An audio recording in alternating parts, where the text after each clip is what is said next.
ಎಲ್ಲರಿಗೂ ನಮಸ್ಕಾರ. ಕರಾವಳಿ ಸ್ವಾದಕ್ಕೆ ಸ್ವಾಗತ. ಇವತ್ತಿನ ವಿಡಿಯೋದಲ್ಲಿ ತುಂಬಾ ಸುಲಭದಲ್ಲಿ ತೊಗರಿಬೇಳೆ ಹೋಳಿಗೆನ ಯಾವ ರೀತಿ ಮಾಡೋದಂತ ತೋರಿಸ್ಕೊಡ್ತಾ ಇದ್ದೀನಿ.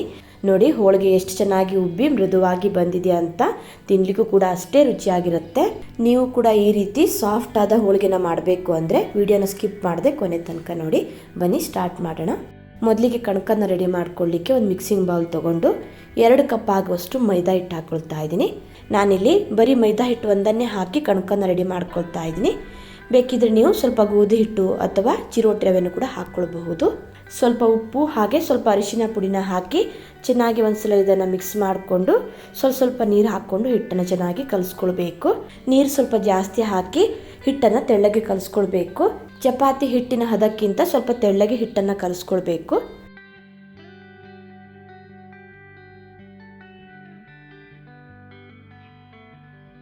ನೋಡಿ, ನಾನಿಲ್ಲಿ ಈ ಹದದಲ್ಲಿ ಅಂದರೆ ನೋಡಿ ಇಷ್ಟು ತೆಳ್ಳಗೆ ಹಿಟ್ಟನ್ನು ಕಲಿಸ್ಕೊಂಡಿದ್ದೀನಿ. ನಂತರ ಇದಕ್ಕೆ ಸ್ವಲ್ಪ ಎಣ್ಣೆ ಹಾಕ್ಕೊಂಡು ಹಿಟ್ಟನ್ನು ಚೆನ್ನಾಗಿ ನಾದ್ಕೊಳ್ತಾ ಇದ್ದೀನಿ. ಒಂದು 3ರಿಂದ 4 ನಿಮಿಷ ಆದರೂ ನೀವು ಹಿಟ್ಟನ್ನು ಚೆನ್ನಾಗಿ ನಾದ್ಕೊಳ್ಬೇಕು. ಆವಾಗಲೇ ಕಣಕ ತುಂಬಾ ಸಾಫ್ಟಾಗಿ ಬರೋದು. ಆವಾಗ ಸ್ವಲ್ಪ ಎಣ್ಣೆ ಹಾಕ್ಕೊಂಡು ಹಿಟ್ಟನ್ನು ಚೆನ್ನಾಗಿ ನಾದ್ಕೊಳ್ಳಿ. ನೀವು ಎಷ್ಟು ಚೆನ್ನಾಗಿ ಮೈದಾನ ನಾದ್ಕೊಳ್ತೀರೋ ಕಣಕ ಅಷ್ಟೇ ಚೆನ್ನಾಗಿ ಬರುತ್ತೆ. ಕಣಕ ಚೆನ್ನಾಗಿ ಬಂದರೆ ಹೋಳಿಗೆನೂ ಕೂಡ ತುಂಬ ಚೆನ್ನಾಗಿ ಬರೋದು. ಒಂದು ಚೂರು ಹೊರಿಯದೆ ನೀಟಾಗಿ ನಾವು ಹೋಳಿಗೆನ ಮಾಡ್ಕೊಳ್ಬಹುದು. ಮಧ್ಯೆ ಆವಾಗ ಒಂದು 2 ಚಮಚ ಆಗುವಷ್ಟು ಎಣ್ಣೆ ಹಾಕಿ ಒಂದು 3ರಿಂದ 4 ಸಲ ಇದೇ ರೀತಿ ಚೆನ್ನಾಗಿ ನಾದ್ಕೊಳ್ಬೇಕು. ನೋಡಿ, ಈ ರೀತಿ ಸಾಫ್ಟಾಗಿ ನಾದ್ಕೊಳ್ಳೋದ್ರಿಂದ ಹೋಳಿಗೆ ತುಂಬಾ ಚೆನ್ನಾಗಿ ಬರುತ್ತೆ. ನಂತರ ಕೊನೆಗೆ 1 ಚಮಚ ಆಗುವಷ್ಟು ಎಣ್ಣೆ ಹಾಕಿ ಮೇಲ್ಗಡೆಯಿಂದ ಸ್ವಲ್ಪ ಈ ರೀತಿ ಸವರಿ ಮುಚ್ಚಳನ ಮುಚ್ಚಿ 1 ಗಂಟೆ ಇದನ್ನು ಹಾಗೆ ಬಿಡ್ತಾ ಇದ್ದೀನಿ. ಟೈಮ್ ಇದ್ದರೆ 2 ಅವರ್ ಕೂಡ ಇಡಬಹುದು. ಹಿಟ್ಟು ಇನ್ನೂ ಸಾಫ್ಟಾಗಿ ಬರುತ್ತೆ. ನೆಕ್ಸ್ಟು ಹೂರಣ ಹೇಗೆ ರೆಡಿ ಮಾಡ್ಕೊಳ್ಳೋದಂತ ನೋಡೋಣ. ಒಂದು ಮಿಕ್ಸಿಂಗ್ ಬೌಲ್ ತೊಗೊಂಡು 2 ಕಪ್ ಆಗುವಷ್ಟು ತೊಗರಿ ಬೇಳೆನ ಹಾಕ್ಕೊಳ್ತಾ ಇದ್ದೀನಿ. ಬೇಕಿದ್ರೆ ನೀವು ಇದಕ್ಕೆ ಒಂದು ಅರ್ಧ ಕಪ್ ಆಗುವಷ್ಟು ಕಡಲೆಬೇಳೆ ಕೂಡ ಹಾಕ್ಕೊಳ್ಬಹುದು. ನೀರು ಹಾಕಿ ಬೇಳೆನ ಚೆನ್ನಾಗಿ ತೊಳ್ಕೊಬೇಕು. ಒಂದು 2ರಿಂದ 3 ಸಲ ಅದು ತೊಳ್ಕೊಬೇಕಾಗತ್ತೆ. ನೋಡಿ, ಈ ರೀತಿ ನೀಟಾಗಿ ಬೇಳೆನ ತೊಳ್ಕೊಂಡು ಇದನ್ನು ಇವಾಗ ಪಕ್ಕಕ್ಕಿಟ್ಟು ನೆಕ್ಸ್ಟ್ ಬೇಳೆ ಬೇಯಲಿಕ್ಕೆ ನಾನಿಲ್ಲಿ ಸ್ವಲ್ಪ ನೀರನ್ನು ಕಾಯಲಿಕ್ಕೆ ಇಟ್ಟಿದ್ದೆ. ನೀರು ಕುದಿ ಬರಲಿಕ್ಕೆ ಸ್ಟಾರ್ಟ್ ಆದಾಗ ತೊಳೆದಿಟ್ಕೊಂಡಿರೋ ಬೇಳೆನ ಹಾಕ್ಕೊಂಡಿದ್ದೀನಿ. ಹಾಗೆ ಸ್ವಲ್ಪ ಅರಿಶಿನದ ಪುಡಿ, ಒಂದು ಅರ್ಧ ಚಮಚ ಆಗುವಷ್ಟು ಎಣ್ಣೆನ ಹಾಕಿ ಚೆನ್ನಾಗಿ ಇದನ್ನು ಒಂದ್ಸಲ ಮಿಕ್ಸ್ ಮಾಡಿಕೊಂಡು ಬೇಳೆನ ಬೇಯಲಿಕ್ಕೆ ಬಿಡಿ. ನೀರು ಸ್ವಲ್ಪ ಜಾಸ್ತಿ ಹಾಕಿ ಬೇಳೆನ ಬೇಯಿಸ್ಕೊಳ್ಬೇಕು. ಬೇಳೆ ಕಟ್ಟಿನ ಸಾರು ಮಾಡೋದಾದರೆ ಇನ್ನು ಸ್ವಲ್ಪ ನೀರನ್ನು ಜಾಸ್ತಿನೇ ಹಾಕ್ಕೊಳ್ಳಿ. ನೋಡಿ, ಬೇಳೆ ಬೇಯಲಿಕ್ಕೆ ಸ್ಟಾರ್ಟ್ ಆಗಿದೆ. ತೊಗರಿ ಬೇಳೆನ ಆದಷ್ಟು ಪಾತ್ರೆಯಲ್ಲಿ ಬೇಯಿಸ್ಕೊಂಡ್ರೆ ಒಳ್ಳೆಯದು. ಕುಕ್ಕರಲ್ಲಿ ಬೇಯಿಸ್ಕೊಂಡ್ರೆ ಬೇಳೆ ಮೆತ್ತಗಾಗಿ ಹೂರಣನೂ ಕೂಡ ಮೆತ್ತಗಾಗಿಬಿಡತ್ತೆ. ಬೇಳೆ ಸೈಡಲ್ಲೆಲ್ಲ ಒಡ್ಕೊಂಡು ನೋಡಿ, ಈ ರೀತಿ ಬೇಳೆ ಪ್ರೆಸ್ ಮಾಡಿದಾಗ ಇದು ಈಸಿಯಾಗಿ ಮೆತ್ತಗಾಗಬೇಕು, ಒಳಗಡೆ ಗಟ್ಟಿ ಇರಬಾರ್ದು. ಬೇಳೆ ಚೆನ್ನಾಗಿ ಬೆಂದಾದ್ಮೇಲೆ ಜರಡಿಗೆ ಹಾಕಿ ನೀರು ಮತ್ತು ಬೇಳೆನ ಸಪ್ರೇಟ್ ಮಾಡ್ಕೋಬೇಕು. ಒಂಚೂರು ನೀರು ಇರಬಾರ್ದು, ಹೂರಣ ತೆಳ್ಳಗಾಗ್ಬಿಡತ್ತೆ. ಇದರಿಂದ ಸಾರು ಹೇಗೆ ಮಾಡೋದು ಅಂತ ಆಲ್ರೆಡಿ ವಿಡಿಯೋನ ಅಪ್ಲೋಡ್ ಮಾಡಿದ್ದೀನಿ. ಬೇಕಿದ್ದರೆ ಡಿಸ್ಕ್ರಿಪ್ಷನಲ್ಲಿ ಹಾಕಿರ್ತೀನಿ, ಚೆಕ್ ಮಾಡ್ಕೊಳ್ಬಹುದು. ನಂತರ ಈ ಬೇಯಿಸ್ಕೊಂಡಿರೋ ಬೇಳೆನ ಅದೇ ಪಾತ್ರೆಗೆ ಹಾಕ್ಕೊಂಡಿದ್ದೀನಿ. ಹಾಗೆ ನಾನಿಲ್ಲಿ ಒಂದು 2 ಕಪ್ ಆಗುವಷ್ಟು ಕಾಯಿ ತುರಿನ ಹಾಕ್ಕೊಳ್ತಾ ಇದ್ದೀನಿ. ಕಾಯಿ ತುರಿನ ಸ್ವಲ್ಪ ಜಾಸ್ತಿ ಹಾಕ್ಕೊಳ್ಳೋದ್ರಿಂದ ಟೇಸ್ಟ್ ತುಂಬಾ ಚೆನ್ನಾಗಿ ಬರುತ್ತೆ. ನೀವು ಸ್ವಲ್ಪ ಕಡಿಮೆನೂ ಕೂಡ ಹಾಕ್ಕೊಳ್ಬಹುದು. ನಂತರ ಅದೇ ಕಪ್ನ ಅಳತೆಯಲ್ಲೇ ನಾನಿಲ್ಲಿ 1/4 ಕಪ್ ಆಗುವಷ್ಟು ಬೆಲ್ಲ ಹಾಕ್ಕೊಳ್ತಾ ಇದ್ದೀನಿ. ನಂತರ ಒಂದು ಅರ್ಧ ಚಮಚ ಆಗುವಷ್ಟು ಏಲಕ್ಕಿ ಪುಡಿ, ಹಾಗೆ ಒಂದು ಅರ್ಧ ಚಮಚ ಒಣಶುಂಠಿ ಪುಡಿನ ಹಾಕ್ಕೊಳ್ತಾ ಇದ್ದೀನಿ. ನಂತರ ಸ್ವಲ್ಪ ಜಾಯಿಕಾಯಿನ ತುರಿದು ಹಾಕ್ಕೊಳ್ತಾ ಇದ್ದೀನಿ. ಒಳ್ಳೆ ಫ್ಲೇವರ್ ಬರುತ್ತೆ. ಜಾಯಿಕಾಯಿ ಮತ್ತು ಒಣಶುಂಠಿ ಪೌಡ್ರ್ ಇಲ್ಲ ಅಂತಂದರೆ ಸ್ಕಿಪ್ ಮಾಡ್ಕೊಳ್ಬಹುದು, ಹಾಕಲೇಬೇಕಂತೇನಿಲ್ಲ.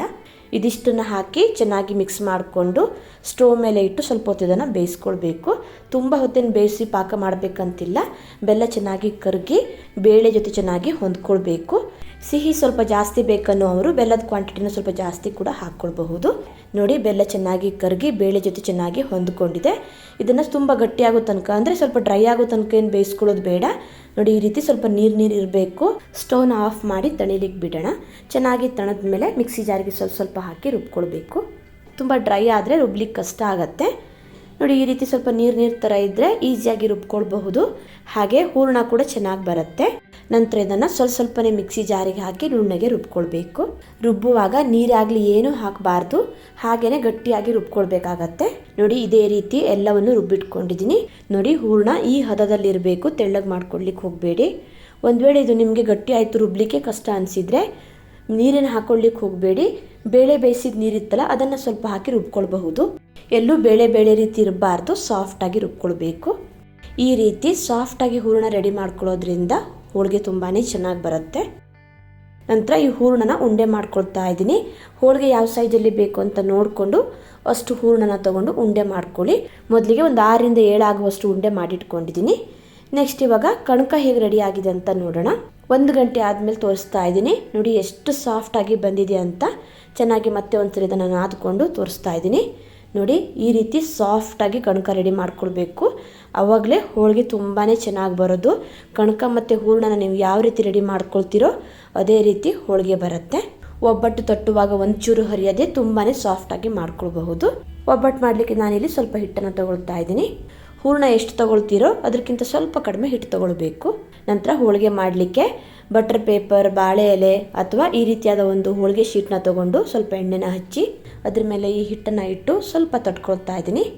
ನೋಡಿ ಈ ರೀತಿ ಸ್ವಲ್ಪ ತಟ್ಕೊಂಡು ನಂತರ ಮಧ್ಯದಲ್ಲಿ ಹೂರಣನ ಹಾಕಿ ನೀಟಾಗಿ ಕ್ಲೋಸ್ ಮಾಡ್ಕೊಳ್ಬೇಕು. ಎಕ್ಸ್ಟ್ರಾ ಇರೋ ಹಿಟ್ಟನ್ನು ತೆಗೆದು ನೋಡಿ ಈ ರೀತಿ ನೀಟಾಗಿ ಕ್ಲೋಸ್ ಮಾಡ್ಕೊಳ್ಳಿ. ಕೈಗೆ ಸ್ವಲ್ಪ ಎಣ್ಣೆ ಹಚ್ಚಿ ತಟ್ಕೊಳ್ಳೋದ್ರಿಂದ ಹಿಟ್ಟು ಕೈಗೆ ಅಂಟ್ಕೊಳ್ಳಲ್ಲ. ನಾನಿಲ್ಲಿ 2 ವಿಧಾನದಲ್ಲಿ ಹೋಳಿಗೆ ಮಾಡೋದು ತೋರಿಸ್ತಾ ಇದ್ದೀನಿ. ಮೊದಲಿಗೆ ಈ ರೀತಿ ಕೈಯಿಂದ ತಟ್ಕೊಳ್ಳೋದು. ಸೈಡಲ್ಲಿರೋ ಹಿಟ್ಟನ್ನೆಲ್ಲ ನೋಡಿ ಈ ರೀತಿ ಮಧ್ಯಕ್ಕೆ ಮಾಡಿಕೊಂಡು ಕೈಗೆ ಸ್ವಲ್ಪ ಎಣ್ಣೆನ ಹಚ್ಚಿ ನೀಟಾಗಿ ಈ ರೀತಿ ತಟ್ಕೊಳ್ತಾ ಹೋದರೆ ಆಯಿತು. ಹೋಳಿಗೆ ಎಷ್ಟು ತೆಳ್ಳಗೆ ಬೇಕೋ ಅಷ್ಟು ತೆಳ್ಳಗೆ ಮಾಡ್ಕೊಳ್ಬಹುದು. ಹೋಳಿಗೆ ಸ್ವಲ್ಪ ದಪ್ಪ ಇಷ್ಟಪಡೋರು ದಪ್ಪ ಕೂಡ ಮಾಡ್ಕೊಳ್ಬಹುದು. ನೋಡಿ ನಾನಿಲ್ಲಿ ಇಷ್ಟು ತೆಳ್ಳಗೆ ಮಾಡ್ಕೊಂಡಿದ್ದೀನಿ. ಇನ್ನೂ ತೆಳ್ಳಗೆ ಬೇಕಿದ್ರೂ ಕೂಡ ಮಾಡ್ಕೊಳ್ಬಹುದು. ನೋಡಿ ಇದು ರೆಡಿ ಆಗಿದೆ. ಈ ರೀತಿ ಕೈಯಿಂದ ತಟ್ಟಲಿಕ್ಕೆ ಕಷ್ಟ ಅನಿಸಿದರೆ ಇನ್ನೊಂದು ವಿಧಾನದಲ್ಲಿ ತುಂಬಾ ಸುಲಭದಲ್ಲಿ ಹೇಗೆ ಮಾಡೋದು ಅಂತ ತೋರಿಸ್ತೀನಿ. ಹೂರಣದಕ್ಕಿಂತ ಸ್ವಲ್ಪ ಕಡಿಮೆ ಹಿಟ್ಟನ್ನು ತಗೊಂಡು ನೋಡಿ ಈ ರೀತಿ ಕೈಯಿಂದ ಸ್ವಲ್ಪ ತಟ್ಟಿ ಮಧ್ಯದಲ್ಲಿ ಹೂರಣನ ಇಟ್ಟು ನೀಟಾಗಿ ಕ್ಲೋಸ್ ಮಾಡ್ಕೊಳ್ಬೇಕು. ನಂತರ ಉಳಿದಿರೋ ಹಿಟ್ಟನ್ನು ತೆಗೆದು ಸೈಡಲ್ಲಿರೋ ಹಿಟ್ಟನ್ನೆಲ್ಲ ಮಧ್ಯಕ್ಕೆ ಮಾಡಿ ನೋಡಿ ಈ ರೀತಿ ಸ್ವಲ್ಪ ತಟ್ಕೊಂಡು ನಂತರ ನೋಡಿ ಈ ರೀತಿಯಾದ ಒಂದು ತೆಳ್ಳಗಿನ ಪ್ಲಾಸ್ಟಿಕ್ ಶೀಟ್ನ ಇಟ್ಟು ಶೀಟನ್ನು ಈ ರೀತಿ ತಿರುಗಿಸ್ತಾನೆ ಎಳ್ಕೊತಾ ಹೋದರೆ ಆಯಿತು. ಹೋಳಿಗೆ ಎಷ್ಟು ತೆಳ್ಳಗೆ ಬೇಕೋ ಅಷ್ಟು ತೆಳ್ಳಗೆ ಮಾಡ್ಕೊಳ್ಬಹುದು. ಬೇಗನೆ ಮಾಡ್ಕೊಳ್ಬಹುದು. ನಾನಿಲ್ಲಿ 2 ವಿಧಾನದಲ್ಲೂ ತೋರಿಸಿದ್ದೀನಿ. ನಿಮ್ಗೆ ಹೇಗೆ ಇಷ್ಟ ಆಗುತ್ತೆ ಅಂದರೆ ಯಾವ ರೀತಿ ಈಸಿ ಆಗುತ್ತೋ ನೀವು ಆ ರೀತಿ ಮಾಡ್ಕೊಳ್ಬಹುದು. ನೋಡಿ ಈ ರೀತಿ ತಟ್ಕೊಂಡು ಮೇಲ್ಗಡೆ ಇರೋ ಪ್ಲಾಸ್ಟಿಕ್ ಶೀಟ್ನ ನಿಧಾನಕ್ಕೆ ತೆಗೆದ್ರೆ ಆಯಿತು. ನೋಡಿ ಇದು ರೆಡಿ ಆಗಿದೆ. ಇದನ್ನು ಇವಾಗ ಬೇಯಿಸ್ಕೊಳ್ಬೇಕು. ತವನ ಮೀಡಿಯಮ್ ಆಗಿ ಕಾಯಿಸ್ಕೊಂಡು ಸ್ವಲ್ಪ ಎಣ್ಣೆ ಹಚ್ಚಿ ತವದ ಮೇಲೆ ಹಾಕ್ತಾ ಇದ್ದೀನಿ. ಹಾಕಿದ ತಕ್ಷಣ ಶೀಟ್ನ ತೆಗಿಲಿಕ್ಕೆ ಹೋಗಬೇಡಿ. ಬೆಳ್ಳಗಿರೋದೇನು ಮೇಲೆ ಕಾಣಿಸುತ್ತಲ್ವ ಅದೆಲ್ಲ ಸ್ವಲ್ಪ ಹೋದ್ಮೇಲೆ ನಿಧಾನಕ್ಕೆ ಶೀಟ್ನ ತೆಗೆದು ಮಗ್ಚಾಕಿ ಇನ್ನೊಂದು ಸೈಡ್ ಬೇಯಿಸ್ಕೋಬೇಕು. ಗ್ಯಾಸ್ನ ಮಧ್ಯಮ ಉರಿಯಲ್ಲಿ ಇಟ್ಕೊಂಡೆ ಬೇಯಿಸ್ಕೊಳ್ಬೇಕು. ಹೈ ಫ್ಲೇಮಲ್ಲಿ ಇಟ್ಟರೆ ಸೀದು ಹೋಗಿಬಿಡತ್ತೆ. ಎರಡೂ ಕಡೆ ಸ್ವಲ್ಪ ತುಪ್ಪ ಅಥವಾ ಎಣ್ಣೆ ಹಚ್ಚಿ ಗ್ಯಾಸ್ನ ಮಧ್ಯಮ ಉರಿಯಲ್ಲಿ ಇಟ್ಕೊಂಡು ಬೇಯಿಸ್ಕೊಳ್ಬೇಕು. ನೋಡಿ ಹೋಳಿಗೆ ಎಷ್ಟು ಚೆನ್ನಾಗಿ ಉಬ್ಬಿ ಬಂದಿದೆ ಅಂತ. ಹೋಳಿಗೆನ ಜಾಸ್ತಿ ಬೇಯಿಸ್ಕೊಳ್ಳಿಕ್ಕೆ ಹೋಗಬೇಡಿ. ಎರಡೂ ಕಡೆ ಸಾಫ್ಟಾಗಿ ಚೆನ್ನಾಗಿ ಬೆಂದ ಮೇಲೆ ತೆಗೆದ್ರೆ ಆಯಿತು. ನೋಡಿ ಇದಾಗಿದೆ, ತೆಗಿತಾ ಇದ್ದೀನಿ. ಇದೇ ರೀತಿ ನಾವು ಎಲ್ಲ ಹೋಳಿಗೆನೂ ಮಾಡಿಕೊಂಡ್ರೆ ಆಯಿತು. ಕಣಕ ಮತ್ತು ಹೂರಣ ಎರಡನ್ನೂ ಸರಿಯಾಗಿ ರೆಡಿ ಮಾಡಿಕೊಂಡ್ರೆ ಯಾರು ಬೇಕಾದರೂ ಈಸಿಯಾಗಿ ತುಂಬಾ ಸುಲಭದಲ್ಲಿ ಹೋಳಿಗೆನ ಮಾಡ್ಕೊಳ್ಬಹುದು. ನೋಡಿ ಹೋಳಿಗೆ ಹೇಗೆ ಬಂದಿದೆ ಅಂತ ತೋರಿಸ್ತಾ ಇದ್ದೀನಿ. ಸಾಫ್ಟಾಗಿ ಎಷ್ಟು ಚೆನ್ನಾಗಿ ಬಂದಿದೆ ನೋಡಿ.